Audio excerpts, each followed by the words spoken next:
Why do you use plastic? Why do you need those?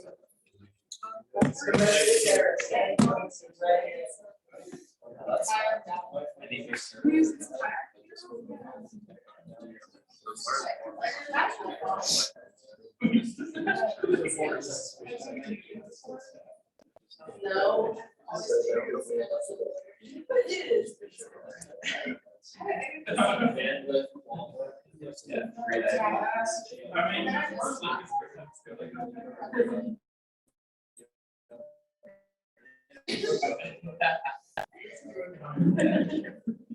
Did you say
the last time I did this, some guy that brought a picture of this.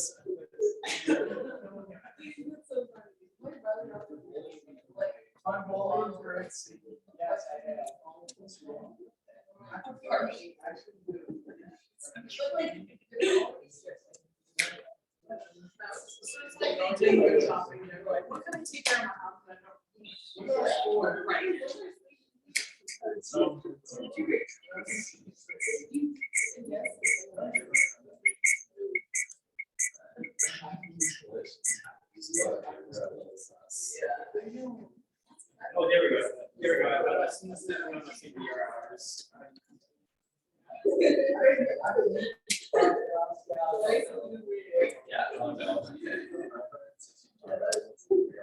All right, can you guys hear me online okay? All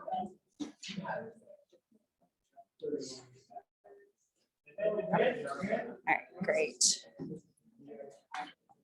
All right, a couple of announcements. So there was a request to do some videos.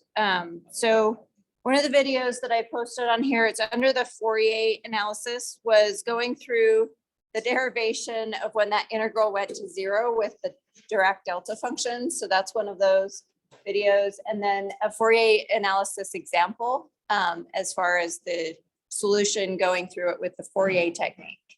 So those two are posted up there now. Today is your either group or individual assignment to do for practice for the midterm, and the midterm is on Wednesday. Let's see, I guess it's under here too. And then another question was about the final. And I know I put it on the schedule. I think it's Friday, the 16th, 8 to 10. So it will follow the university guidelines of when the final is for this class. Note that it's only 2 hours. So you're welcome to attempt to do all 3 finals if you want to take up to all 3 finals during that time, but it will be just 2 hours. So if you find that you take more time than that and you plan to do all 3 finals, just send me an email and let me know, and I can try and arrange another proctored time. We'll do the Engman lab. So the final will also be in the Engman lab. And Wednesday, Engman lab will be for the midterm 3, or you can opt to do it online. If you do opt to do it on, there will be a possibility of an additional check on that one. So kind of an extra verification check if you do it online. All right, any questions? Okay. Yes, the question online was detail if we've done well in the midterms, and so it is an optional final. It will replace a midterm or be dropped. So whichever is higher out of your midterm grade and the final grade will be used in the final grade. So it will be either a replacement, or if you don't do as well and have opted to take it, it will just use the first exam. Does that make sense? Makes sense. All right. If I scroll lower, yeah. Okay, I think that answered you guys online. If you have any other questions, just put those in the chat. All right, any questions here? All right, so we're gonna go over a review day for the midterm on Wednesday. So problem types that you're going to see is going to be determining that average value, RMS value, complex power, apparent power, average power absorbed, reactive power, and or power factor. And then also looking to know, is it leading or lagging? And then the second type of problem will be a load impedance, where you are asked to find the maximum power dissipated and how much that power will be. The third will be to identify a filter by doing the transfer function and plotting that function, unless you are able to determine it other ways, but that's how we've done it here in class. So understanding the different types of filters, low pass, high pass, band pass, and band reject, and identifying them from a Bode plot, which is what that graph is from the magnitude. And then possibly looking at it to determine the cutoff frequency or bandwidth. And then the last problem will be questions about Fourier analysis, which has probably been the one you haven't had as much practice with. And so that will be given a circuit. Instead of doing the Laplace transform, you could solve it using Fourier transform.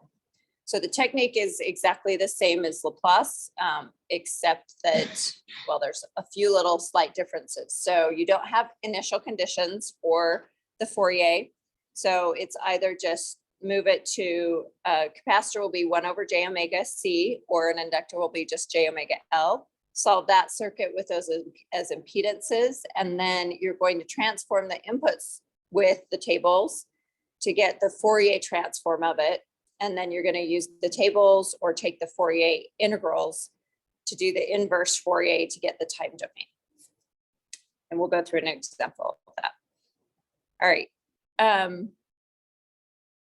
So that's what it means by underline of the apply the Fourier transform technique to analyze circuits excited by non-periodic waveforms. So for these types of circuits, you would use Laplace typically, if you can. That's usually an easier solution to get to. But there are a few situations where your input is hard to describe without it being a non-periodic kind of waveform. And so that's when the Fourier is more useful to use. All right, questions about the content that will be on the exams or on the exam?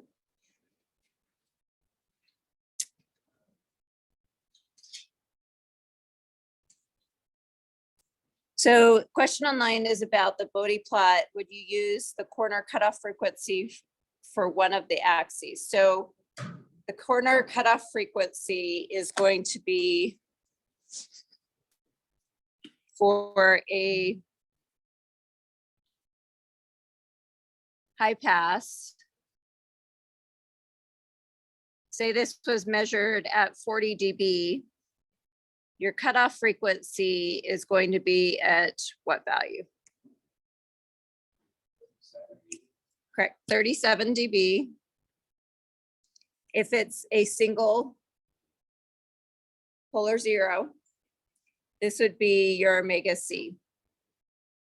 You may also see where you have a lot of resonance. So you may have something that looks like that, where it may go up as a peak. And so the peak value would be omega C. And in the situation where you have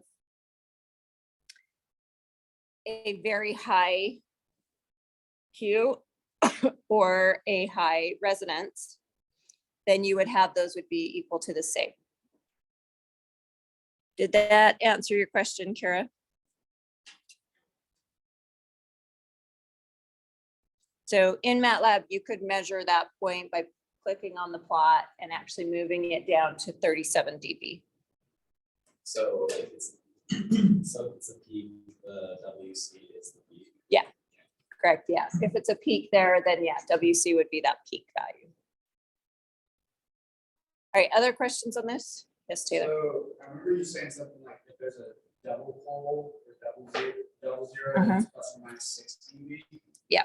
Is it like either of those conditions are satisfied, or is it pretty much guaranteed that if you have a double zero, you'll likely have a double pole, or vice versa? So it's when there are multiples of the single pole or multiple of the single or of the zero. So if you have a quantity that's like S over A plus 1 squared or cubed, then you'll have 6 dB. So this would then be 34 dB.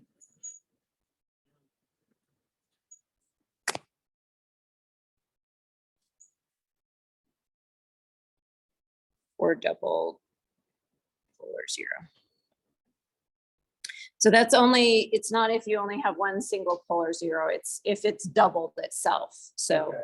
so it's not if you just have two different poles or two different zeros, that's not going to make it have that peak. It's when you have like a double root. Yep, if you have a double root at the same location or triple root at the same location. So triple would be 9 dB.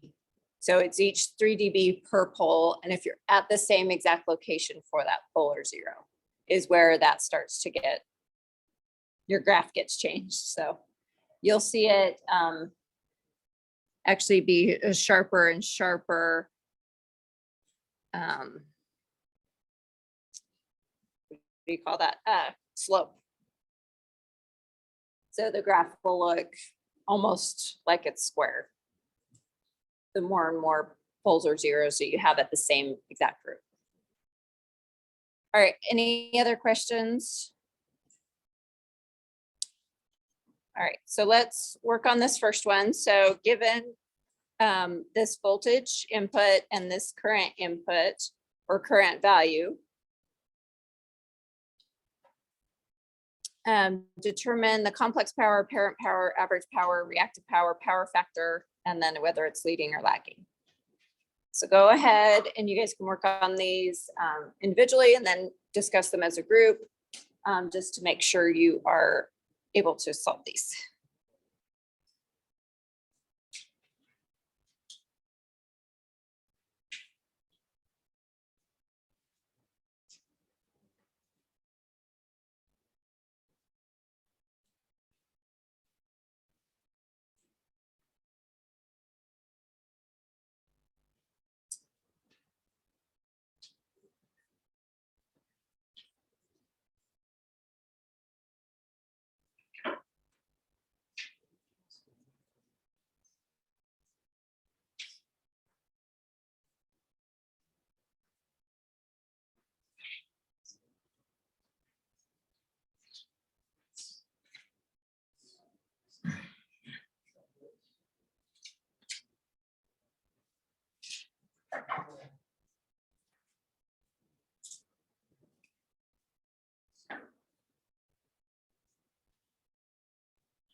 So you compare for leading and lagging, you compare the angles.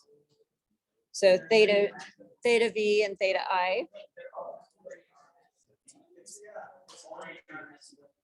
So if they're the same, then it goes to 0 and you have, there's no, if it's negative, that means that I is leading V. And so it's leading. Negative is leading and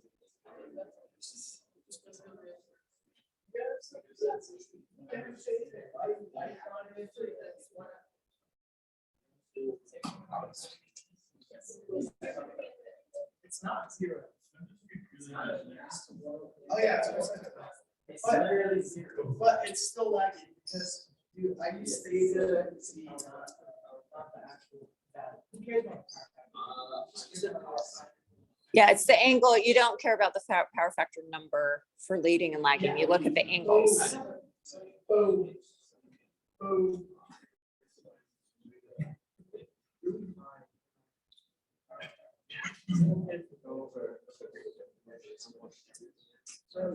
Sorry, say that louder. Okay, yeah. Yep.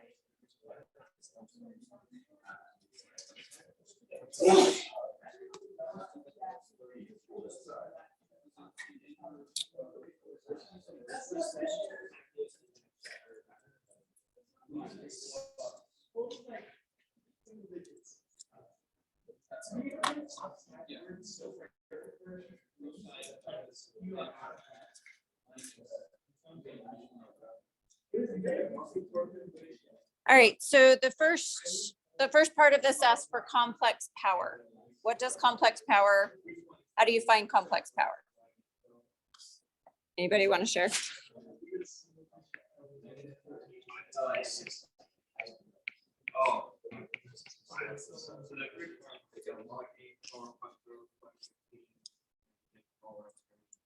Good, Josh.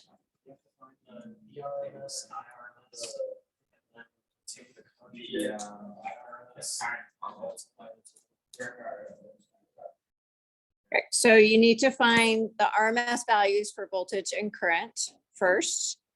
And then from there, S is VRMS times the complex conjugate of IRMS.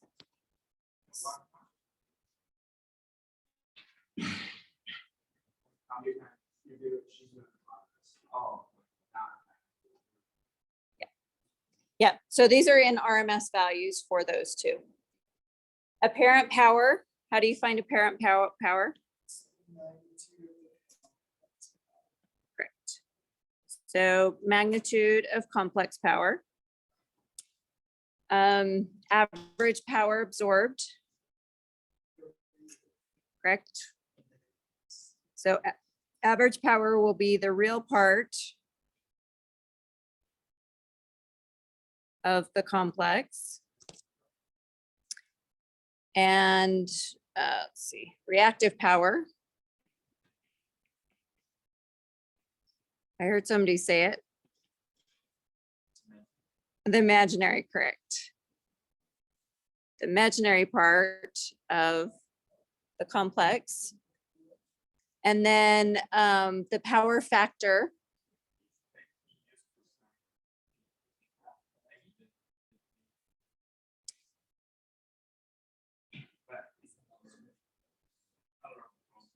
Okay. So you're trying to find the difference between the two angles. So if you were given the angles, it's easier just to add them. Oh, sorry. PF is going to be the cosine of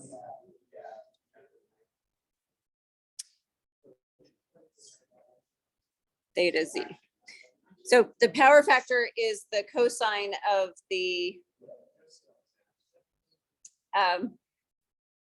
power factor angle, like thinking of terminology here. And then the leading and lagging. So if theta Z is what determines leading and lagging. So if theta Z is positive,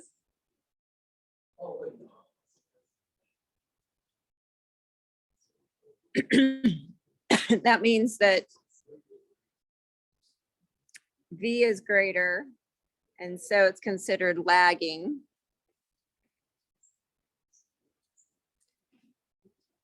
And if theta Z is negative, then it's leading.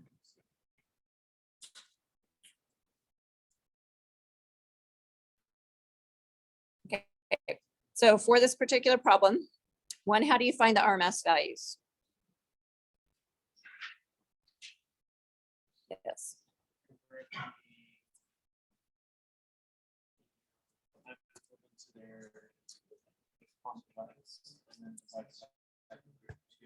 Correct. So take this as the complex. So that means I take the 100 out in front, square root of 2, and then, so I put it into the complex form to get the VRMS. So that means that this is e to the minus j of 30 degrees. And IRMS will be 2.5 over the square root of 2, e to the minus j 60 degrees.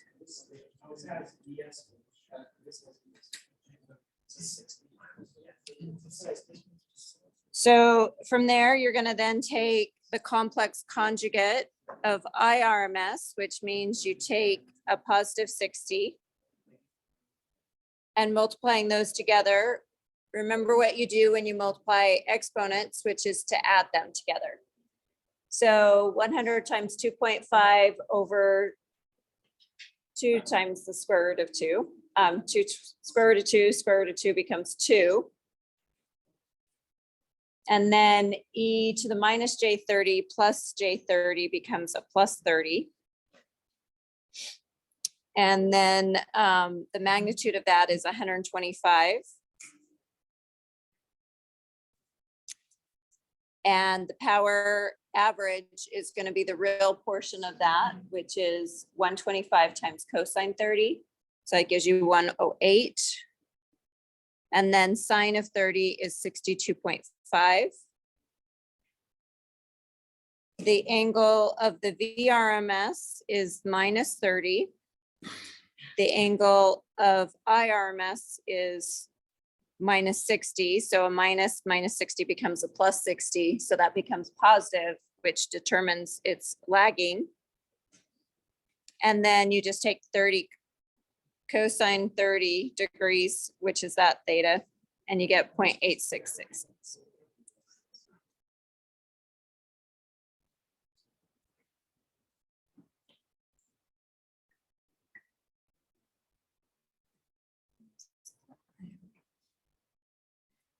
So a question online was which angle do you use when you're finding leading and lagging? And it is the original angle that you're looking at, not the IRMS conjugate.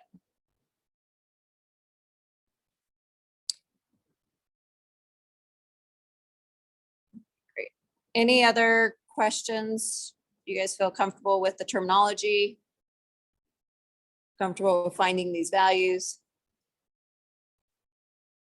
Okay. All right, let's look at the next one. So if you're already given them in RMS values, find the complex power, parent power, average power, reactive power, and power factor, and whether it's leading or lagging. So go ahead and work on that for a minute. We know what the ECE is.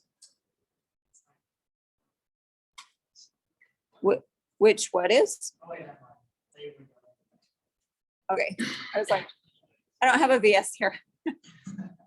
I'm not sure what you're asking. Okay. Did I not? Oh, yeah, I didn't give you that.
Yeah, it was purely. It was exterminated.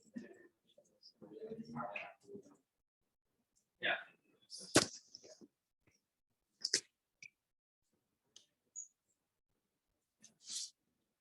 All right, so for VRMS and IRMS already given, you just take the complex conjugate of IRMS. Again, multiply the two values, divide by the square root of 2 for each of them. So 12. All right, these are already in RMS values, so 12 times 2, and then this one is a minus 30, so it becomes positive 30. So 60 plus 30 gives you 90.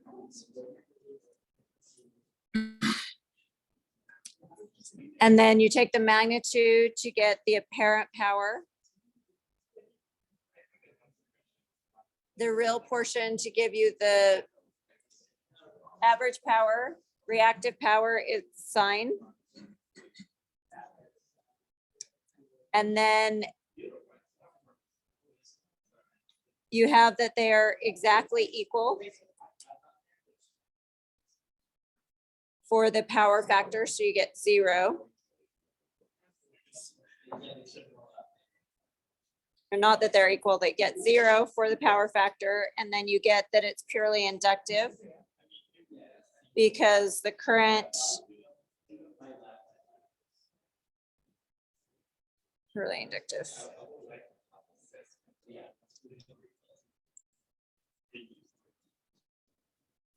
We always change the IMS sign to like,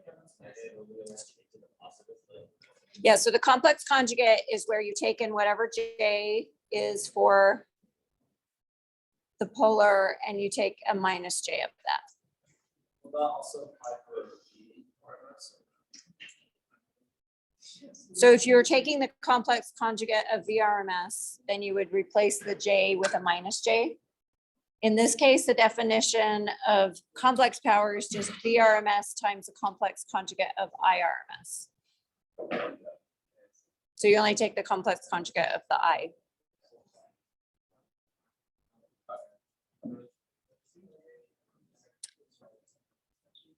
All right, any questions on this?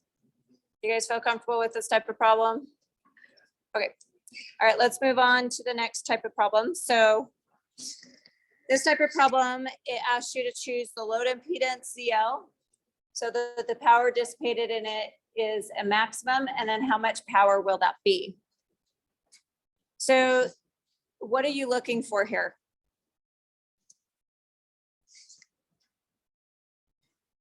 When are you going to have maximum power?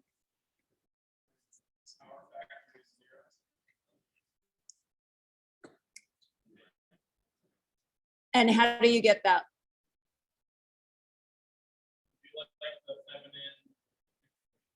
Find like the Thevenin voltage of Thevenin, like impedance, and then you do the complex conjugate of impedance. Yep. So if you set ZL equal to the complex conjugate of ZTH, that gives you the maximum. And then to find the value,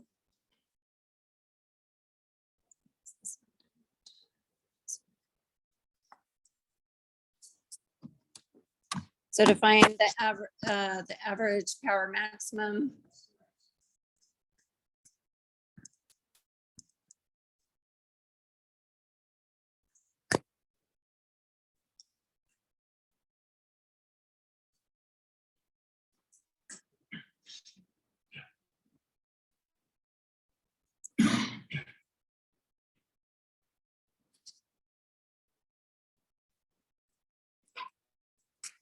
I just can't remember if it's VTH squared or VS. It is the VTH. Yeah. That's gotta be the square.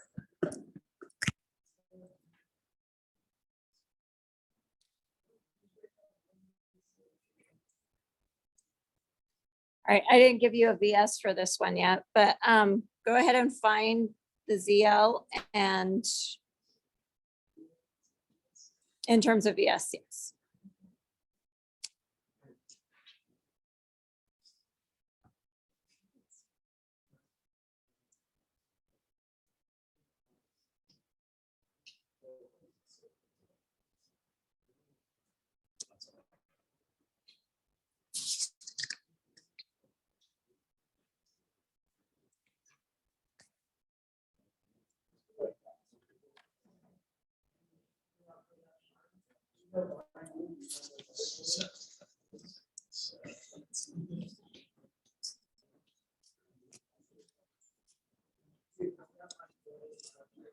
It's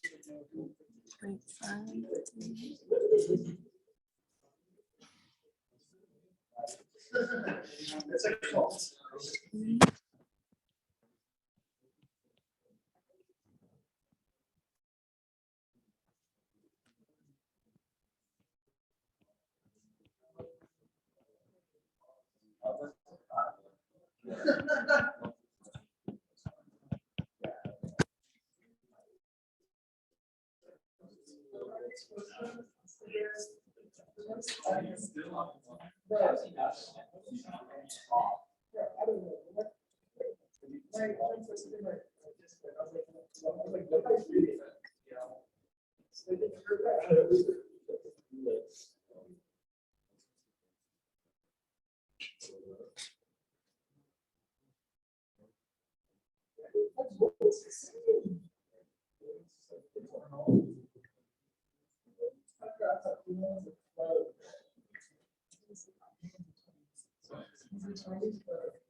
I'm gonna make this easier.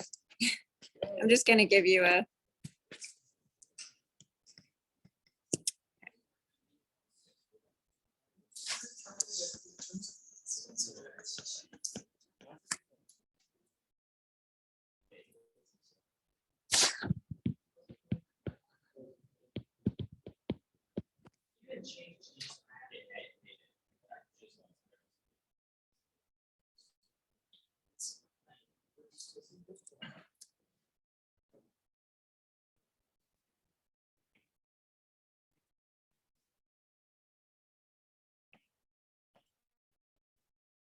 All right, so to find ZL,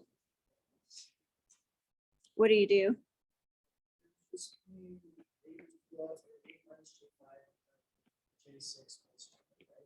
What are you doing with this? Yep, so you're going to remove your independent sources.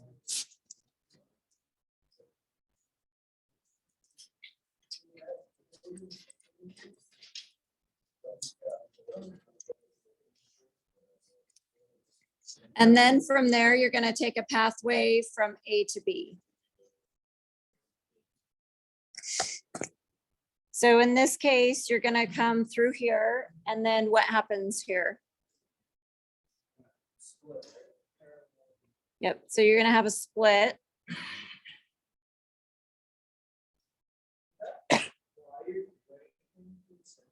So your pathway then goes through your wire.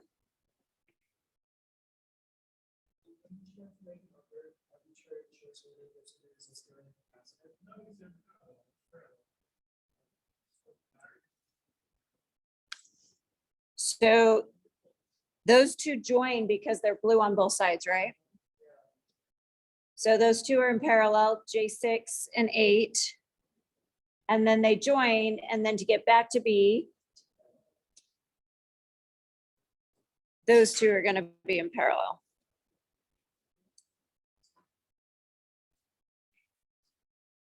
So ZL is 6J in parallel with 8, added to 4 in parallel with J5.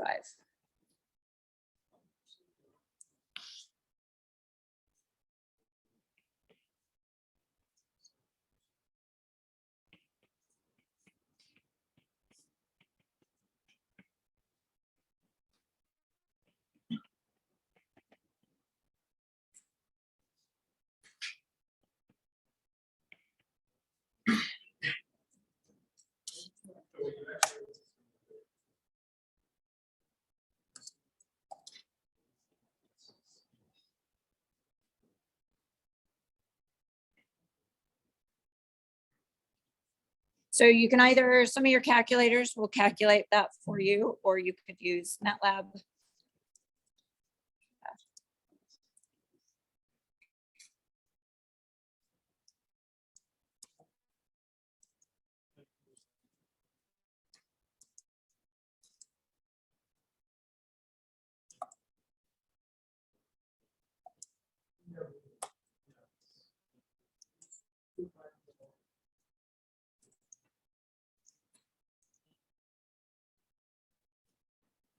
So that gives 5.32 plus 1.9 I. And so that is in ohms.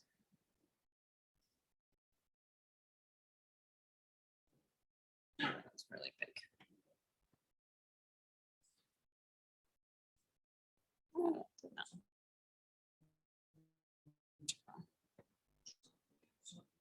There we go. So sorry, this is ZTH, not ZL. And then ZL, you want to be the complex conjugate of that.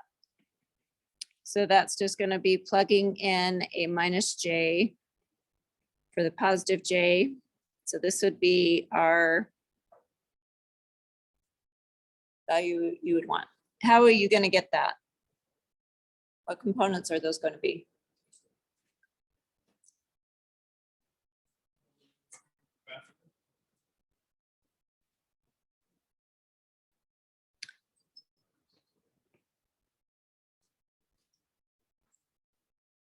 Let's see. There's J.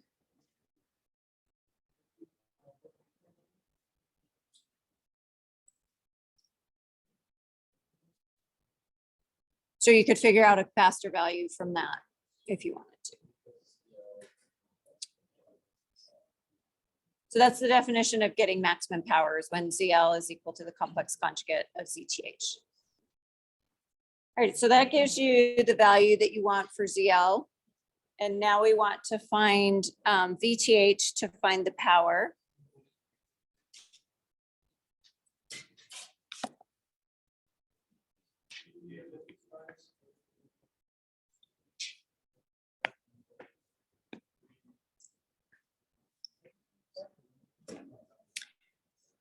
So now we need to find the value between here and here.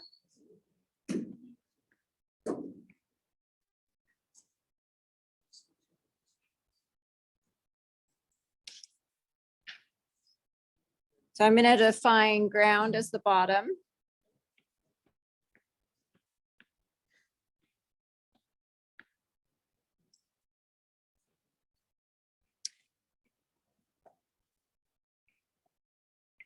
So we have this current. We have this current. I'm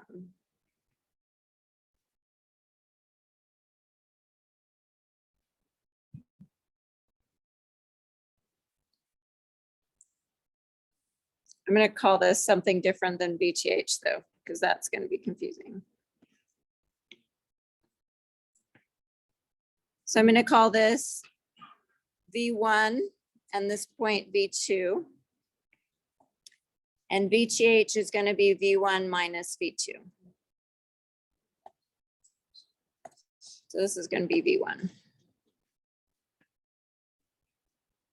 And then V2 is going to be the same as far as I can take V2 minus VS over 4 plus V2 over minus 5J. So V1 from the first equation, 1 over 6J plus 1 over 8 is VS over 6J. And getting a common denominator gives me 8 plus 6J over 8 times 6J.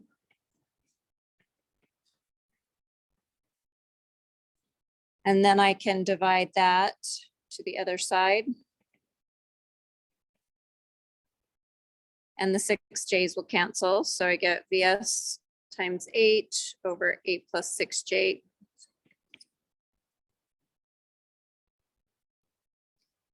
And then for 2,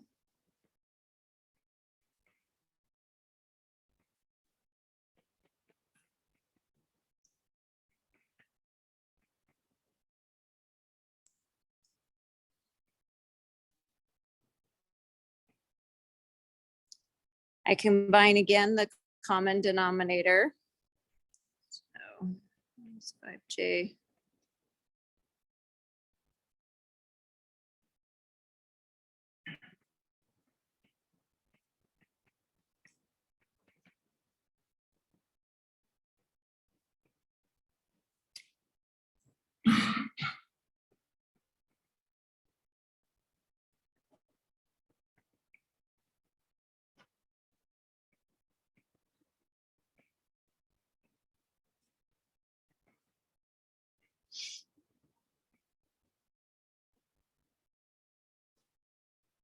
It was V1 minus V2.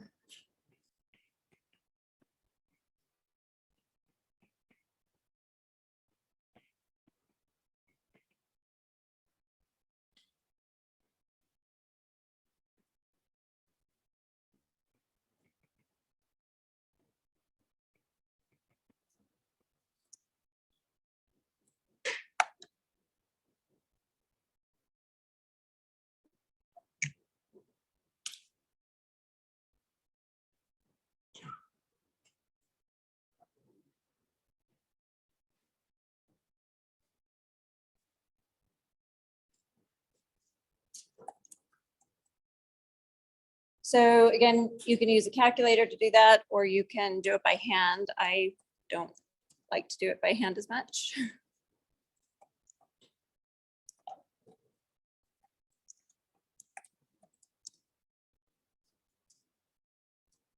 So Sims, if you haven't used it, just says that I want to use that as a symbolic variable in there. So you use Sims. VS gives me that I can use VS as my symbolic variable in there. And then I can just type out the equation.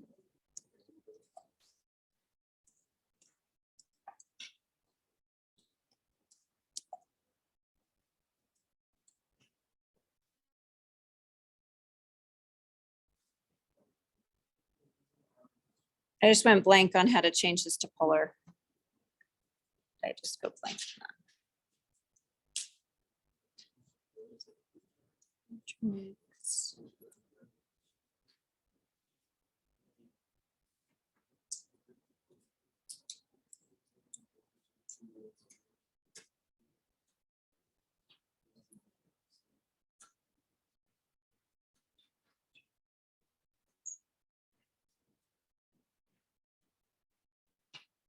Is it ab? I think it's abs.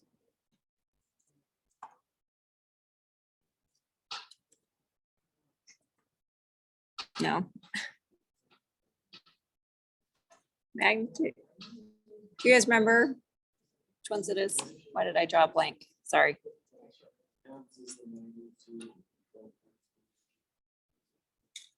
Abs as an angle.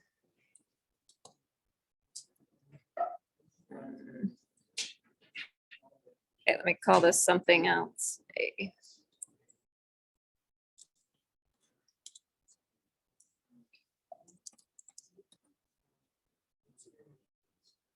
That didn't work out very. Okay. Angle. Okay.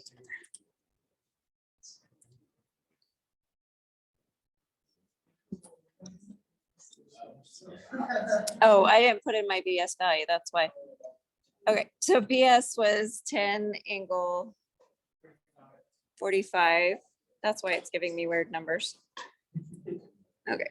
Get back and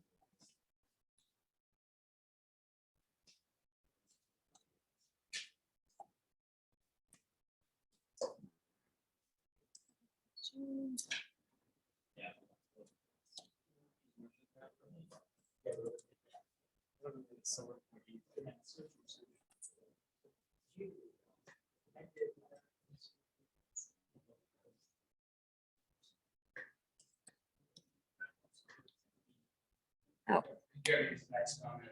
Yeah.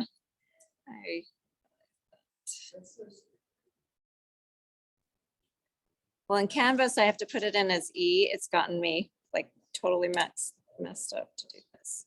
Fine, you have to do the bracket around the 45J. Thank you. Okay, we'll get this at some point. And then just get rid of the caret sign. Yeah, there we go. Thank you. Okay. Abs of B, angle of B.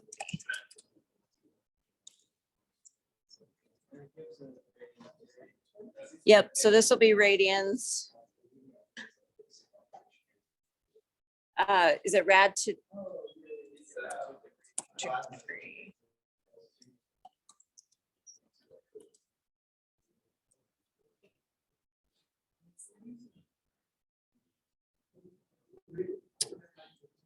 I think that's-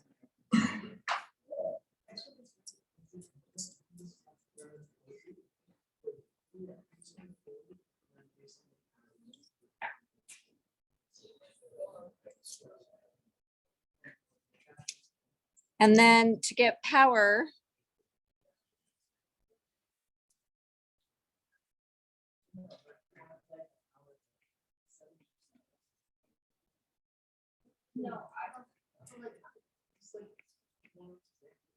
Where did it go? Over RL, and RL in this case was 5.32.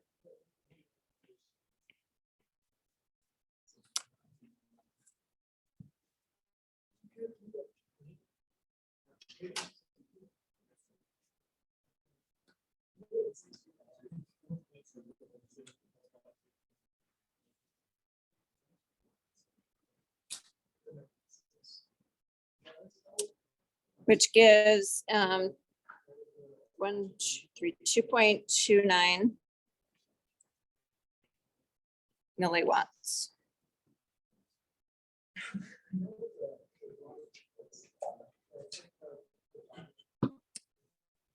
All right, questions about this? Yes.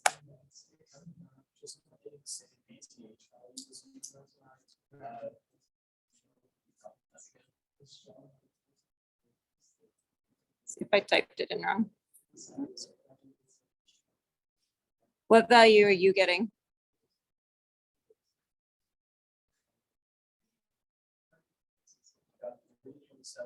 Plus 6.39.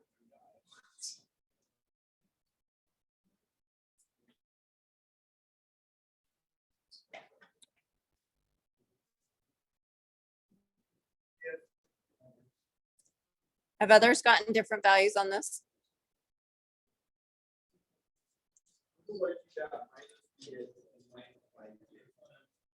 You subtract it to get the, so to be more honest with you. Oh, yeah, yeah.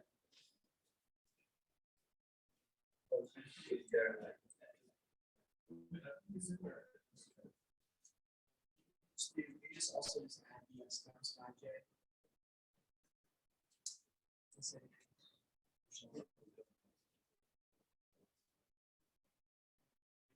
So did you get this equation here? So from here, you're not getting the same complex number?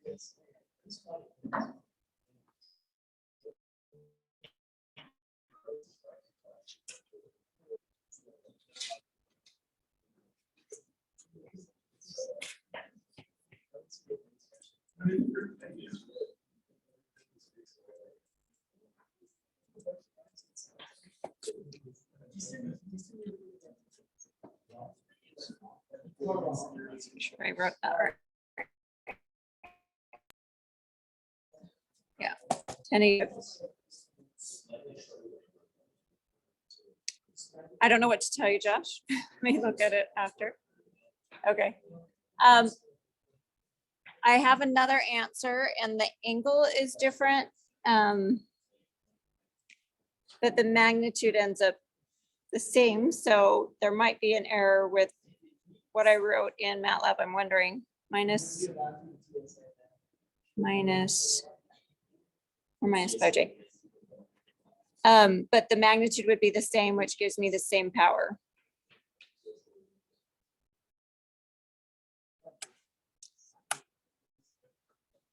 All right, other questions? I'll look into this before I post it, just to make sure that that is correct. All right, the next.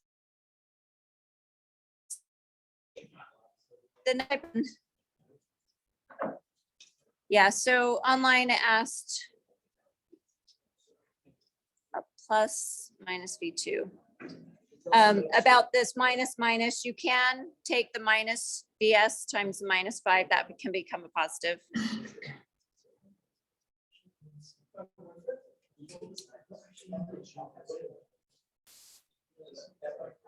All right, for this circuit, find the transfer function for this following circuit, use L, C, and R, and state what kind of filter this is. Yeah, I would suggest you use MATLAB or a graphing tool to be able to figure out what that is. Okay. We have the one value of radians with that one, like when we're doing the complex power. Like when we get to VS right there. Uh-huh.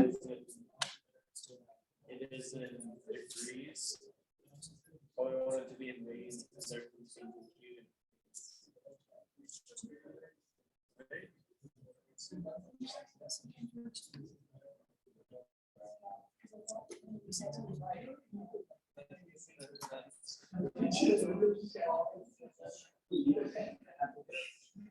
Sorry. I could be wrong. The voltage source is in degrees.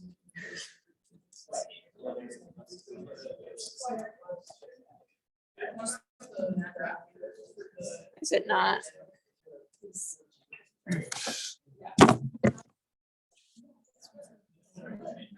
45 degrees change.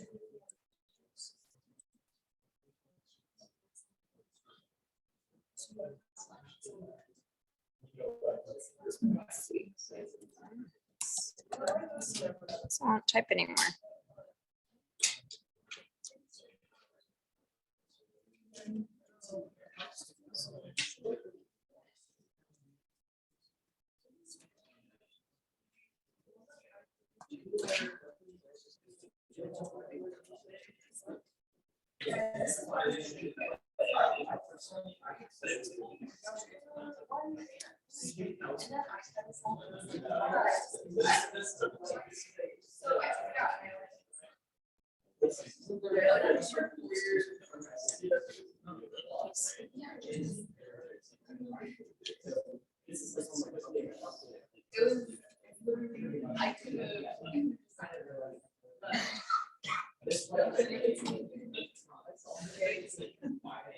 Ends up being the same, so I'm not.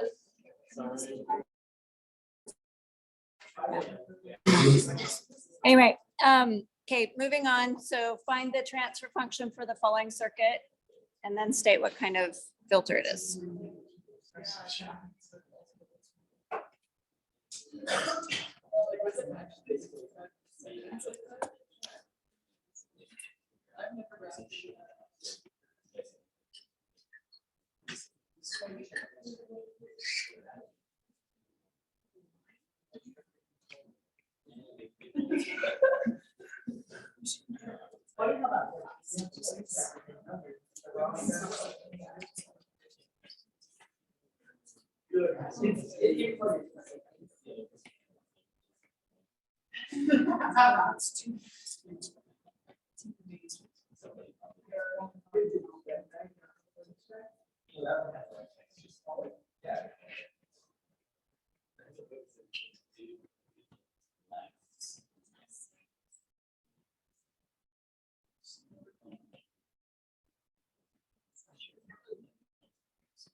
That's how Mandy does hers. When some hers, it's like ants, and how they do it for- like, some people do it, and she just doesn't like it, but-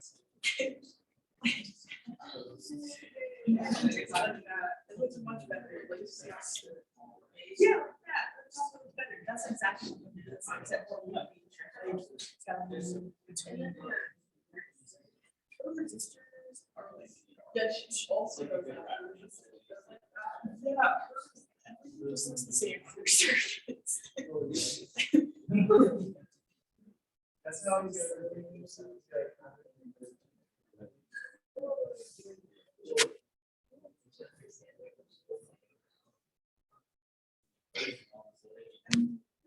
He's going through.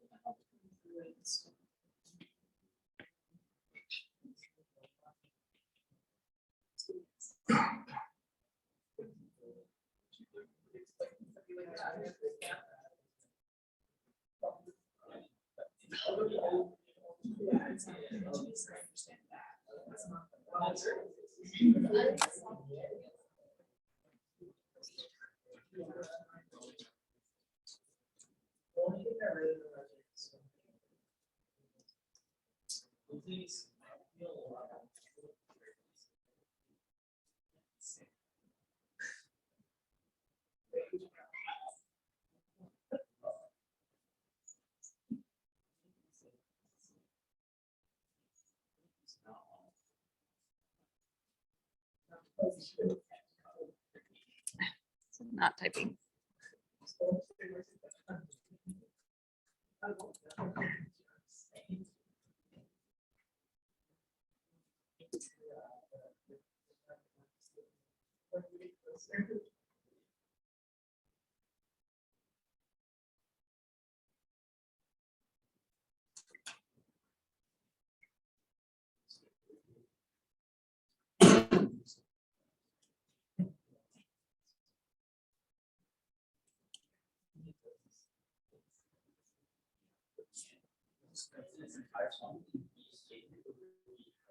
And then inverses it at the very end.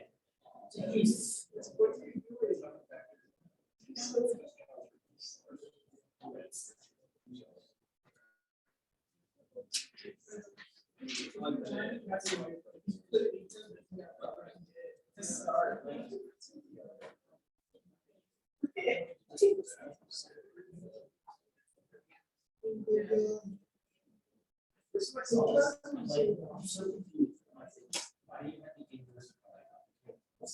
inverse? The apple would be the inverse, yeah.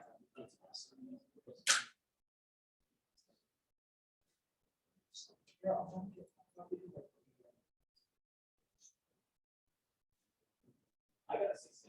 Right? It's gonna get fixed with this. Yeah.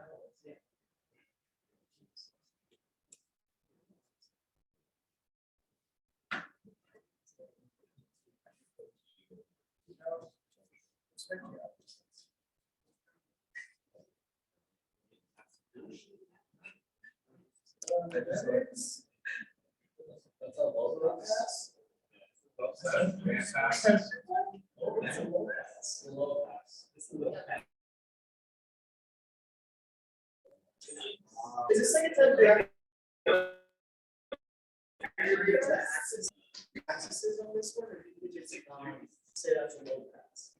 That's a low pass. That is a low pass. But it could be a band pass too, you don't really know it's on the left side of the ground. It's a little bit of a mix of low pass.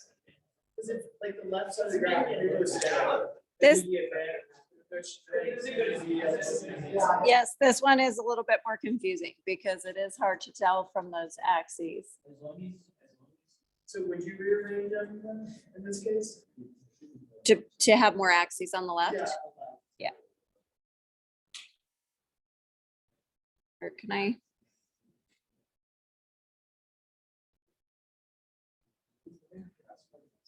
Yeah.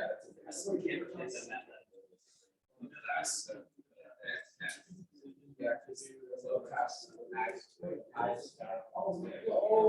That looks like.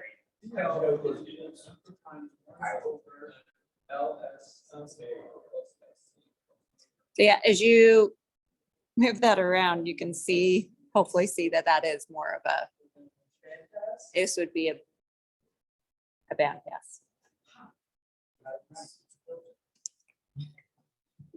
It's a filter.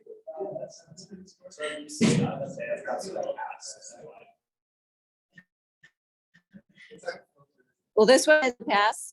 A low pass would have it flat on the left side.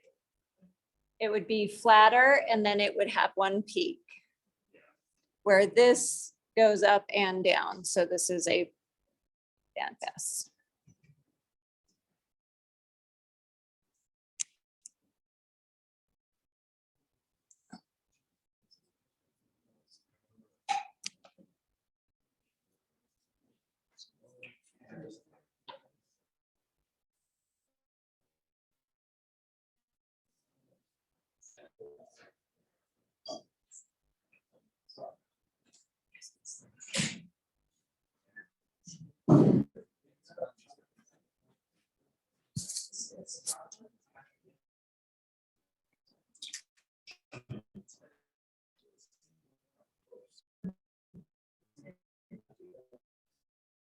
So this one would pass.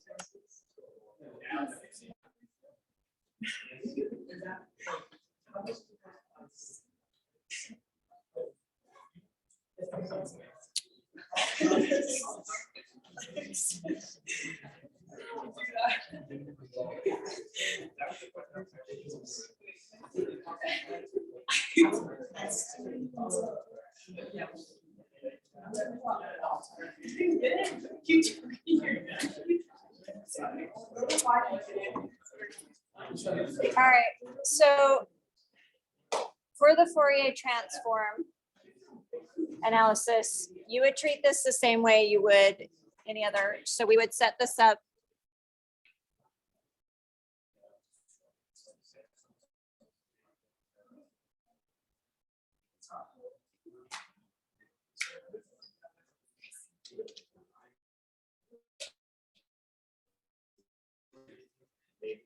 Okay.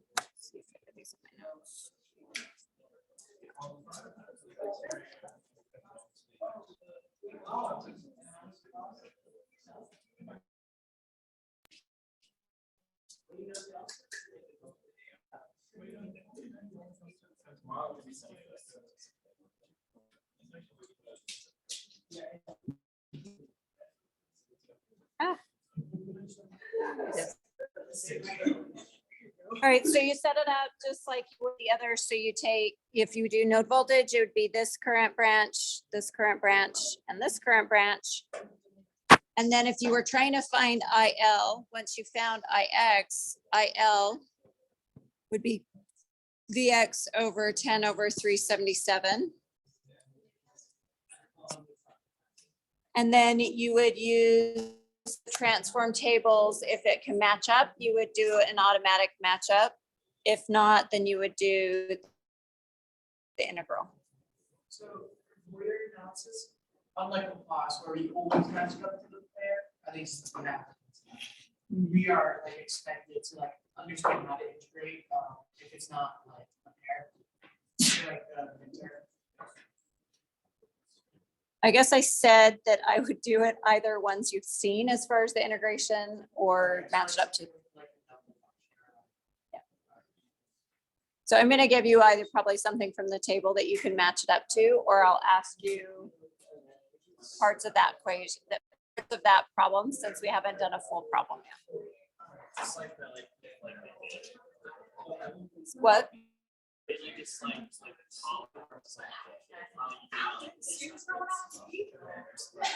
Yeah, so I could give you the form and just ask for a variable. So let here,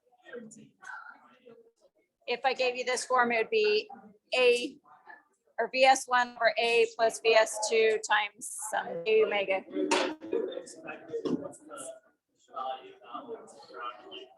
Yeah.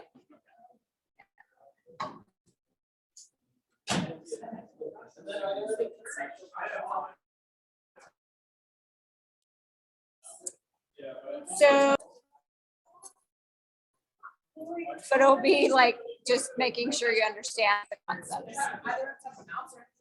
Okay, so the circuit that we did for the maximum power transfer, I was really confused by the analysis, like the determining Z Thevenin right here. Yeah.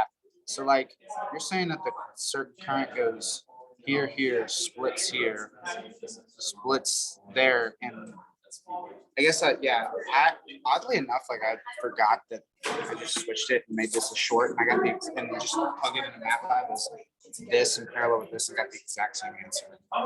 So I thought that was weird. You redraw it. Yeah.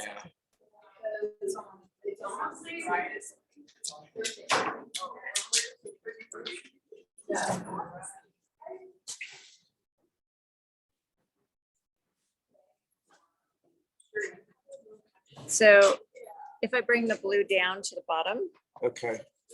That makes more sense now. it would look like that, right? Because this node is the same as Oh, you A, basically, and this node is B.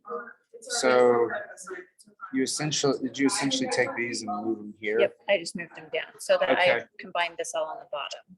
Mind if I take a picture of that? Yeah, or I'll leave this in the notes. 6J, and then this would be minus 5J, and then I brought down the 4. Okay, that's enough for me to kind of like piddle with it, and sometimes, yeah. And then the other thing is the exam, like group prep work, that counts as one of the, as our like assignment points, right? Yeah.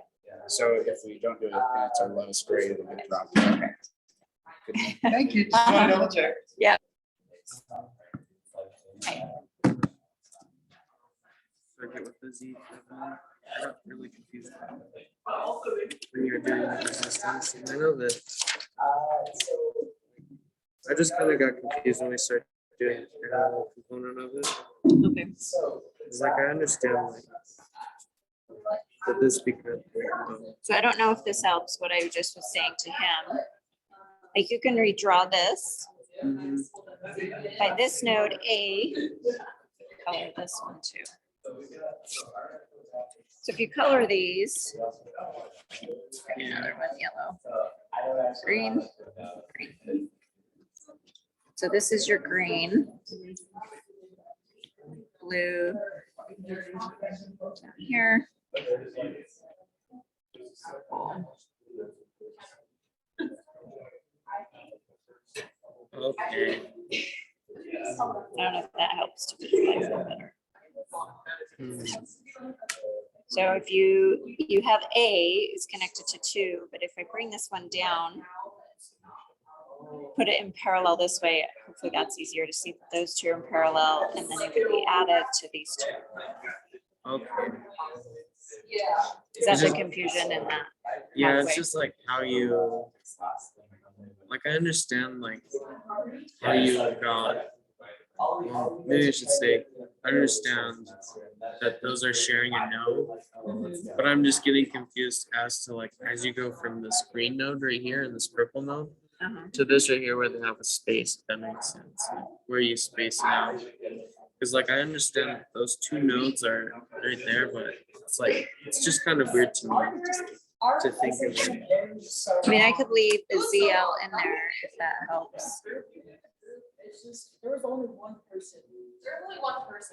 But like, I think we were all doing too much. I don't know if that helps to draw in the ZL. This is closed, right? I feel like I took the Like why are we able to go from that closed to like having it being on the top there? If that makes sense.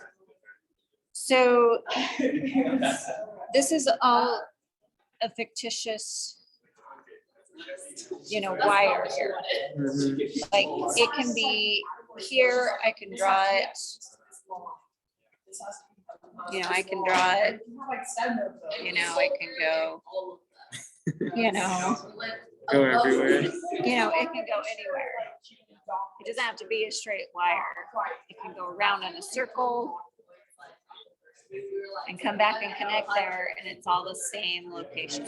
Okay, as long as it shares the same connections. As long as it shares a connection, it doesn't matter where it goes and comes back to. It's the same wire. So it could be Okay. a short wire, it could be a long wire, it could be a wire that goes all the way around the room and comes back. It's still gonna measure the same voltage. And this is just putting it in a different way of phrasing, correct? So I just redrew it so it was hopefully easier to see, like, oh, those two are in parallel, those are in parallel.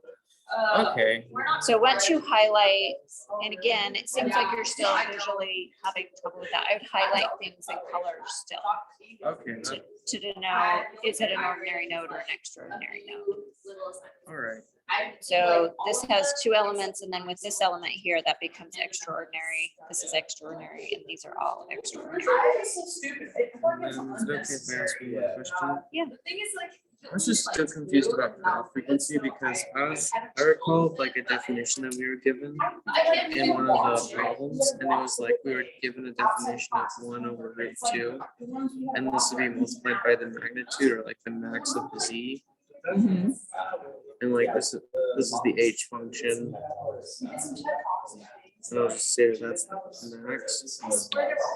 And I'm just confused as to like, because like I understand. So conversion is 1 over the square root of 2, which is our RMS value in volts per volt. That's the same as a 3 dB. Okay, and how do we know that we're assuming that it's like at 40 dB all the time? Is that just like, No, this is just if I measured it. Like I was giving one example. So this isn't like, oh, it's always 40 dB. It's whatever this flat value is. Let's see if I can. it's just really like, it seems like it's really broad. pull Because up like for another- me, like looking at it, like that's just like estimation. Mhm. And I So you kinda- use MATLAB to actually get a value. Let's see. I'm trying to think where this would be. Because we just did an example function with the